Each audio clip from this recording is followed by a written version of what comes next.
eu gostaria que você abrisse a sua Bíblia em duas passagens. Primeiro, você vai abrir em Jeremias 17, versículo 10. Jeremias 17, versículo 10. Depois a gente vai passar para Gênesis capítulo 18, versículo 17. Primeiro Jeremias capítulo 17, versículo 10. Depois Gênesis capítulo 18, versículo 17. Abra aí a sua Bíblia.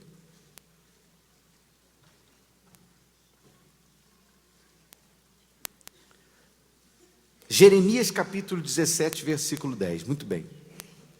Quando Deus faz algo na vida de uma pessoa, isso não é algo aleatório. Quando Deus faz uma obra gloriosa na vida de uma pessoa, essa obra não é feita de forma aleatória. Não é obra do acaso, não é o destino. Se não é obra do acaso, se não é o destino, se não é aleatório, então qual é o critério que Deus usa para ele se manifestar? O profeta Jeremias, ele revelou, ou Deus usou Jeremias para revelar o critério que Deus usa em relação a cada um de nós. Porque Deus diz assim através do profeta Jeremias: eu, o Senhor. Quer dizer, o profeta Jeremias escreveu, mas é Deus quem está falando. Ele fala: eu, o Senhor. Você sabe que Deus, ele se apresenta na Bíblia como o Altíssimo, como o Eterno, o Todo-Poderoso, o Eu Sou. Mas normalmente, quando ele vai falar com os seus servos, com aqueles que servem a ele, então ele usa essas palavras. Veja, eu o quê? O Senhor. E todos aqueles a quem ele dirigiu essa palavra, esses foram privilegiados. Por quê? Porque se Deus se apresenta para alguém como o Senhor desse alguém, é porque ele considera esse alguém seu servo. E ser servo de Deus é o maior privilégio que um ser humano pode ter. O título de servo de Deus é o maior privilégio que alguém pode ter. Não tem nada que se compare a você ser chamado de servo de Deus. Servo é o mesmo que escravo, né? Ou seja, é uma pessoa que serve a Deus, é uma pessoa que trabalha para Deus. Então, ser servo do Altíssimo, ser servo do Deus de Abraão, é um privilégio para poucos. Mas não é que Deus quer ter poucos servos, é que poucos se dispõem a servi-lo. Porque para você ser servo de Deus, você tem que se dar a Ele por inteiro, você tem que pertencer a Ele. Ser servo significa abrir mão do seu eu, das suas vontades, para viver em função da vontade de Deus. Ser servo, para você ser servo, você tem que renunciar, você tem que sacrificar o seu eu, e isso não é fácil. Não é qualquer pessoa que se dispõe a renunciar o seu eu para fazer a vontade de Deus. Então ele fala, eu, Senhor. Aí ele explica, esquadrinho o coração. Esquadrinho o coração. Só Ele pode fazer isso. Você pode esquadrinhar o meu coração? Você pode esquadrinhar o coração do seu familiar? O seu familiar pode esquadrinhar o seu coração. Esquadrinhar é conhecer em detalhes. É cada partezinha do seu coração. Ninguém pode esquadrinhar o coração senão o próprio Deus. Nem o diabo pode esquadrinhar o coração. porque Ele não é onisciente. O único que conhece o nosso coração em detalhes é o próprio Deus. Então Deus fala: eu, Senhor, esquadrinho o coração.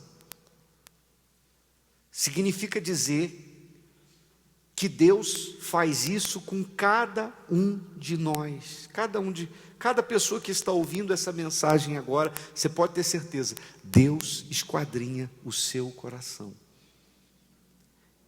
Esquadrinhando significa dizer que Ele sabe se o que tem aí dentro é amor ou é ódio, se tem mágoa, se tem um pecado escondido, se tem orgulho ou humildade, se tem egoísmo ou altruísmo. Quer dizer, o egoísta é aquele que pensa em si, o altruísta pensa no próximo. Então Deus sabe se tem orgulho, se tem humildade, se tem egoísmo, se tem altruísmo. Ele sabe se tem dúvida ou se tem certeza. Ele sabe se tem alguma coisa no coração acima dele, se tem alguém ocupando o lugar dele, se você está com o seu coração no filho, no marido, na esposa, no bem, enfim, em algo, em coisas ou pessoas. Ele sabe se o seu coração está totalmente nele ou não. Ele vê, não tem jeito, ele vê. Ninguém escapa disso. Não há nada que possamos fazer que fique oculto a Ele. Tudo. Até aquilo que nem foi feito ainda, só da pessoa desejar, intencionar fazer, Deus já sabe, porque Ele esquadrinha o nosso coração. Tem um porquê, e a passagem revela, a gente vai ler mais adiante, o porquê dele fazer isso. Então, duas coisas que Deus faz: Ele esquadrinha o coração e prova as entranhas. As entranhas, como na outra Bíblia fala os pensamentos, significa dizer que ele prova as profundezas do seu interior. Deus mergulha nas profundezas da sua mente e Ele conhece tudo. Ele sabe o que você está pensando agora, Ele sabe o que eu estou pensando agora, Ele conhece cada passo nosso, cada intenção nossa. Você vê que o critério de Deus é diferente do critério humano. O homem não pode ver o coração. Por exemplo, se uma pessoa vai se candidatar a um emprego, não tem nenhum psicólogo, nenhum RH, ninguém que consiga avaliar o coração da pessoa. Ninguém. Vai se olhar a sua aparência, vai se olhar o seu diploma, quais são os diplomas que você tem, qual é a sua formação. Vai se fazer a avaliação psicotécnica, a avaliação psicológica, etc. Vai olhar o seu nome, vai ver se você já cometeu algum crime, se você deve a alguém, se você tem nome limpo, nome sujo. O homem vê o lado de fora. Existem pessoas que chegam na presença de Deus e que são transformadas, que jamais seriam aceitas nas instituições humanas. Jamais. Pelo passado delas, pela vida delas, pelos erros que elas cometeram, elas jamais seriam aceitas nas instituições humanas, mas elas chegam na presença de Deus e elas são aceitas. E às vezes aqueles que lá fora são muito bem vistos pelo mundo chegam diante de Deus e não são aceitos. Você vê que o critério de Deus é diferente, porque o homem vê o exterior e Deus vê o coração da pessoa. Amém, pessoal? O critério de Deus é completamente diferente. Você vê que, por isso que as pessoas não entendem nada, né? Você vê que o mundo às vezes julga e diz assim: poxa, fulano fez isso, fez aquilo outro e hoje está na igreja, agora quer dizer que é santo. O mundo não aceita, mas Deus aceitou aquela pessoa. O mundo rejeita, o mundo não, acha que não tem como desvincular a pessoa do passado dela, mas Deus aceita aquela pessoa porque Deus vê o arrependimento sincero no coração dela. É igual quando Jesus se revelou para Zaqueu, entrou na casa de Zaqueu, ninguém lá fora aceitou, disseram, poxa, ele está se hospedando com um homem pecador. Mas eles viam Zaqueu por fora. Jesus esquadrinhou o coração de Zaqueu, Jesus viu os pensamentos de Zaqueu naquele momento. E ele se entregou e Jesus o aceitou. Amém, pessoal? Agora, por que ele faz essas duas coisas? Esquadrinhar o coração e provar as entranhas ou os pensamentos. Aí ele diz, e isto para dar a cada um, Deus trabalha conosco na individualidade. Por exemplo, ele não avalia junto com o marido também a esposa, e nem junto com a esposa o marido, e nem os filhos junto aos pais, nem os pais junto aos filhos. Ele avalia individualmente cada pessoa, porque o trabalho do Espírito Santo em nós é individual. Ninguém é salvo ou vai para o inferno por causa do pecado do outro. Cada pessoa, Deus avalia individualmente. A cada um, por isso que ele fala, a cada um. Repare que Jesus disse que no dia da sua volta, 2 estarão numa cama, um será tirado e o outro deixado. Não vai haver injustiça. 2 estarão trabalhando, um vai ser tirado e o outro deixado. Ele vai trabalhar, a salvação é algo individual, a fé é individual. Jesus, quando curava uma pessoa, ele dizia assim, ó, a tua fé te salvou. Então é individual. Então essa avaliação de Deus para conosco é individual. Por isso que nós não podemos responsabilizar ninguém pelo fracasso da nossa vida espiritual ou pelo fracasso da nossa fé. Não tem como culpar. Eu caí porque eu vi coisa errada. Eu caí porque fulano errou. Eu convivi com escândalos, eu vi isso, eu vi aquilo. Não. A sua vida com Deus é individual. Você não pode culpar marido, esposa, filho, ninguém. Por quê? Porque a sua vida é resultado do seu coração. A minha vida é resultado do meu coração e assim por diante. Então ninguém pode culpar ninguém pelo seu fracasso. Depende de você. Então ele fala, e isto para dar a cada um, segundo os seus caminhos. Na outra Bíblia fala proceder. Segundo os seus caminhos, quer dizer, as suas escolhas, os caminhos que você escolheu trilhar. E segundo o fruto das suas ações, o fruto das suas atitudes. Então eu pergunto, avalie a você, quais caminhos você tem trilhado? Caminhos dizem respeito às escolhas que nós fazemos. Quais têm sido as suas escolhas? Quais caminhos você tem trilhado? Quais têm sido os frutos das suas ações? As suas ações, tudo que você faz. Ação é verbo, né? Verbo é ação. Então, falar, andar, agir, tudo que você faz é tudo atitudes.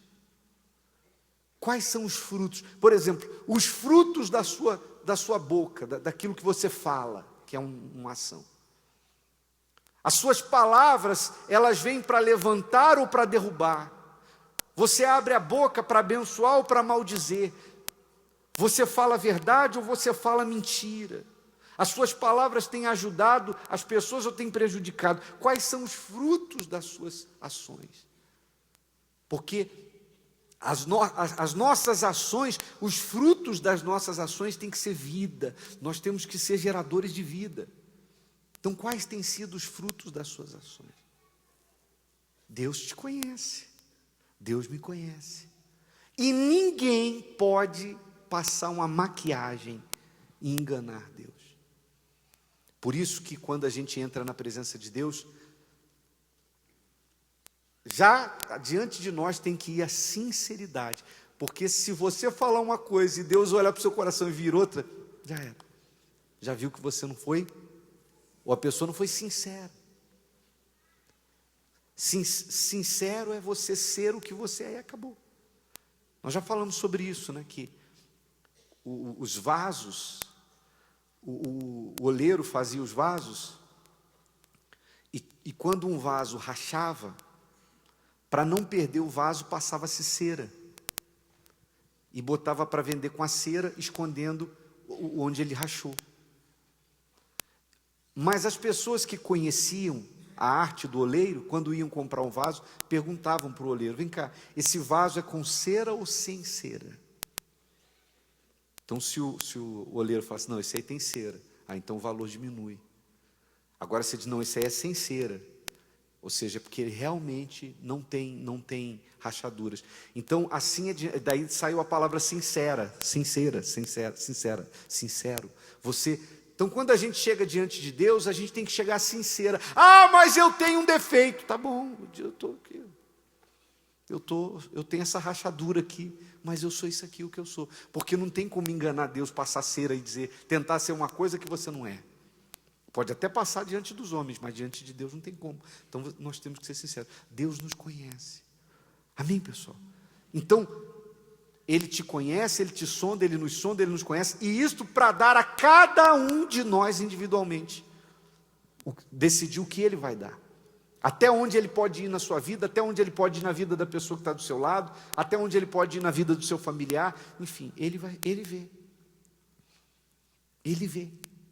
Você vê que a oferta, que muita gente não gosta da palavra oferta, quando se vem ao altar para dar uma oferta, fazer um sacrifício, etc. e tal. Na verdade, quando Deus pede a oferta da pessoa, Ele não quer a oferta, porque Ele não precisa dela. Assim, tem gente, Deus não precisa de dinheiro, é verdade, mas Deus também não precisava de animais e pedia animais, sim ou não? Deus precisava de Isaac, mas pediu a Abraão Isaac. Mas quando Deus pediu a Abraão Isaac, Ele não queria Isaac, Ele queria Abraão. Ele não queria Isaac, Ele queria o coração de Abraão. Então, aquilo que Ele pede, não é porque Ele quer aquilo que Ele pediu, Ele quer quem vai dar. Quando a pessoa a quem Ele pede se dá, ou não nega, significa dizer que aquela pessoa é dele, não a oferta, mas a pessoa é dele. Deus quer você. Deus não queria Isaac, Deus queria Abraão. Então, a nossa oferta revela o que está dentro de nós. Aí olha só o que Deus fala, agora vamos para Gênesis capítulo 18, versículo 17.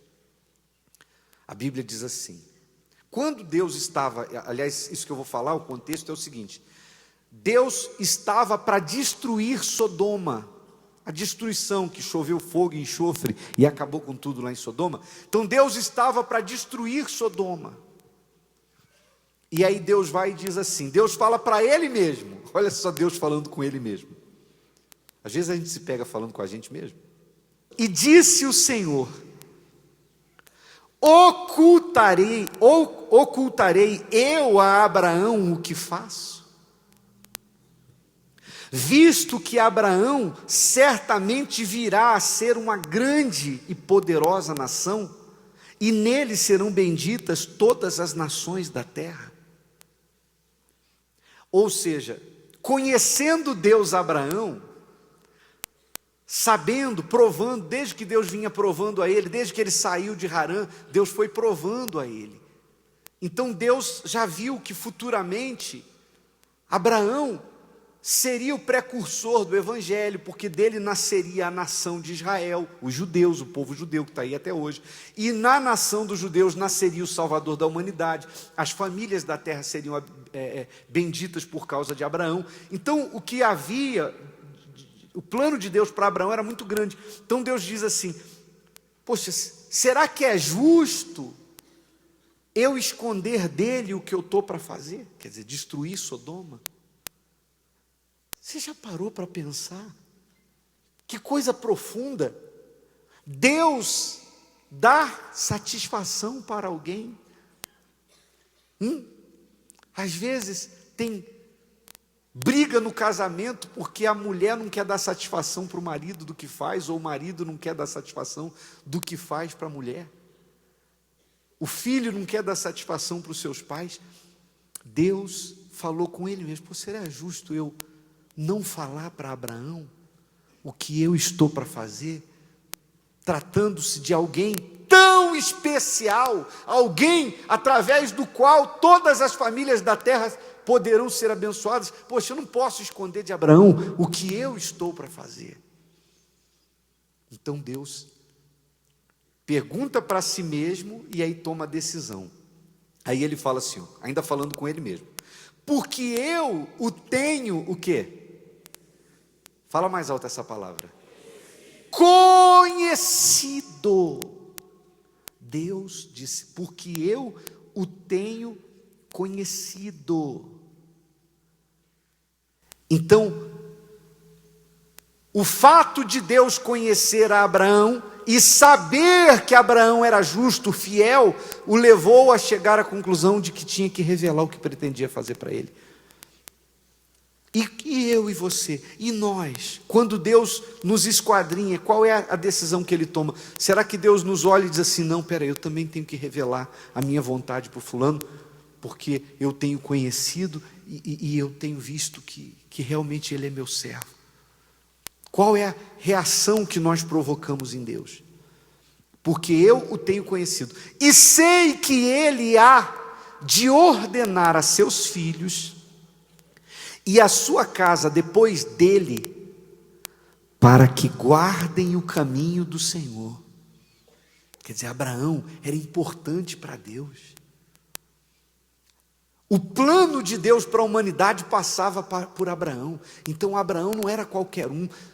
Deus disse: eu não posso esconder dele, porque ele vai deixar um exemplo para a humanidade da minha vontade, de como é viver para mim, de como é obedecer, ou como é me obedecer, para que guardem o caminho do Senhor, para agir com o quê? Justiça e juízo. Isso aqui é muito profundo, gente. Então Abraão deixaria para os seus descendentes, não apenas biológicos, judeus, mas descendentes espirituais na fé, ele deixaria o exemplo de como se serve a Deus. E a pessoa que serve a Deus, ela anda em justiça e em juízo. Ou seja, se você é justo, então você quer para o seu semelhante o mesmo que você quer para si. Você dá ao seu semelhante o que você quer que ele lhe dê. E você não faz a alguém o que você não quer que seja feito com você. Esse é o sinal, esse é o principal sinal, característica de uma pessoa convertida. O convertido é justo. Nos dias de Abraão não tinham as leis ainda, não existiam as leis. Não tinham sido escritas, ou não tinham sido escritos os 10 mandamentos, as tábuas dos mandamentos não existiam nos dias de Abraão. Não estava lá: não matarás, não adulterarás, não mentirás, não tinha essas coisas. Mas mesmo sem as leis existirem, Abraão praticava a justiça. Então ele viria a ser o padrão para nós. Amém, pessoal? Então, a pessoa convertida é aquela pessoa que abandona a injustiça. O que é pecado? Isso é uma pergunta muito comum. Pode isso? E aquilo não pode? Isso aqui é certo? Isso aqui é errado? O que é pecado? Pecado é o que é injusto. Se você praticar uma coisa, você fica: será que isso aqui é certo ou errado? É só você pensar assim: e se outra pessoa estivesse fazendo? Por exemplo, no casamento, você faz uma coisa, você diz: será que isso aqui é errado? Imagine se a sua esposa fizesse o que você está fazendo. Ou se o seu marido fizesse o que você está fazendo. Ah, não é gostar não! Então por que você está fazendo? Pimenta no olho dos outros é refresco? Essa aí não é o mandamento, não é o mandamento da Bíblia não. Isso aí é o do mundo. O mundo é que diz: pimenta no olho do outro é refresco. Sim ou não? Farinha pouca, meu pirão primeiro. monte de Bíblia de Satanás aí fora. Quem está entendendo? Então, ser justo é isso. É você se colocar no lugar do seu filho, é você se colocar no lugar do seu marido, da sua esposa, do seu patrão, do seu empregado, se colocar no lugar de todo mundo. Coloque-se no lugar das outras pessoas. Todo dia, toda hora a gente tem que estar se colocando no lugar do outro. E aí você fala, eu gostaria que ele fizesse comigo. Não, então eu não vou fazer. Se você é justo, então não precisa dar lei para você, porque você não vai roubar, você não quer ser roubado, você não vai matar, você não quer que ninguém te mate, você não vai enganar, você não quer ser enganado, você não vai mentir, você não quer que ninguém minta para você, enfim, você vai andar em justiça. Você já imaginou? Quem já ouviu as pessoas criticando a igreja, falando mal de pastor, falando mal da igreja? Fulano pega a Bíblia, vai para a igreja, pensa que é santo. Quem ouve críticas? Você já imaginou se o mundo inteiro praticasse isso? Você já imaginou se a gente vivesse num mundo que todo mundo fosse justo? Ninguém roubaria, ninguém trairia, ninguém mentiria, ninguém enganaria, ninguém seria falso. Você já imaginou se todo mundo vivesse isso aqui agora? Então a terra seria o paraíso. Você podia derrubar o muro da sua casa, dormir com a porta aberta? Sim ou não? Você poderia, sabe, todas aquelas precauções que se tem, tanto investimento que tem para evitar tantas coisas erradas e não se evita, acabou, ia acabar tudo. Mas as pessoas não gostam da justiça. Elas sentem quando é com elas, quando elas são prejudicadas, elas se revoltam, mas elas fazem com as outras pessoas o que elas não querem que façam com elas. Então nós vivemos num mundo ímpio, um mundo de impiedade, um mundo de injustiça. Injustiça é pecado, pecado é injustiça. Então ele diz, porque eu tenho conhecido, versículo 19, sei que ele há de ordenar a seus filhos e a sua casa depois dele, para que guardem o caminho do Senhor, para agir com justiça e juízo, para que o Senhor faça vir sobre Abraão o que acerca dele tem falado. Então, as decisões de Abraão, as reações de Abraão, as escolhas de Abraão, as ações de Abraão faziam dele um homem distinto dos demais da sua geração. Ele era diferenciado no seu caráter. E isso é cristianismo. Essa foi a pré-anunciação do Evangelho. Então, hoje em dia, o número de evangélicos é grande. Aliás, hoje em dia já virou moda dizer que é evangélico. Mas quando você olha a vida da pessoa, aí é que são outros 500. Os frutos das obras, as ações. Por isso que tem muita gente aí, o evangelho está escandalizado aí fora, porque as pessoas professam fé em Deus, dizem que creem em Jesus, mas vivem uma vida completamente avessa. Mas aí, só para finalizar, para a gente poder fazer a oração, é por isso que a gente tem que lutar para ir para o céu. Porque Deus salvará quem? Ele virá buscar os justos. Sim ou não? Tem a lista dos que não vão entrar no céu, não fala lá no Apocalipse? Quanto aos incrédulos, os abomináveis, e etc, etc, etc. Tem uma lista lá. A parte que lhes cabe será o lago que arde com fogo e enxofre. Quer dizer, esse pessoal, aqueles que escolheram a injustiça, não vão entrar no céu. Lá no céu, só vai ter justo. Então você não vai precisar se preocupar com roubo, só justo vai entrar lá. Lá, é lá que eu vou morar, lá que eu quero morar. Quando Jesus voltar, quem quiser pegar essa catedral, fazer alguma coisa aqui, ficar aí nesse mundo, pode pegar tudo. A gente não quer, nós queremos estar na glória. Dessa terra a gente não quer nada. Nós queremos a salvação, mas a salvação é para os justos, aqueles que decidem andar em justiça. É claro que você não vai ser perfeito, eu não vou ser, ninguém vai ser. Mas aí é que Deus vê a nossa intenção, porque às vezes a gente falha, mas Ele sabe. Você falhou, mas você não queria falhar. Não foi algo que você fez intencionalmente, conscientemente. Você não maquinou, você não planejou. Você errou, você falhou. É por isso que todo dia a gente pede, Jesus, tem misericórdia de mim, limpa meu coração, porque Ele sabe que o nosso prazer é agradá-lo. Se Deus falou com você através desta mensagem, compartilhe. Inscreva-se em nosso canal e não esqueça de ativar o sino para ser notificado das próximas postagens.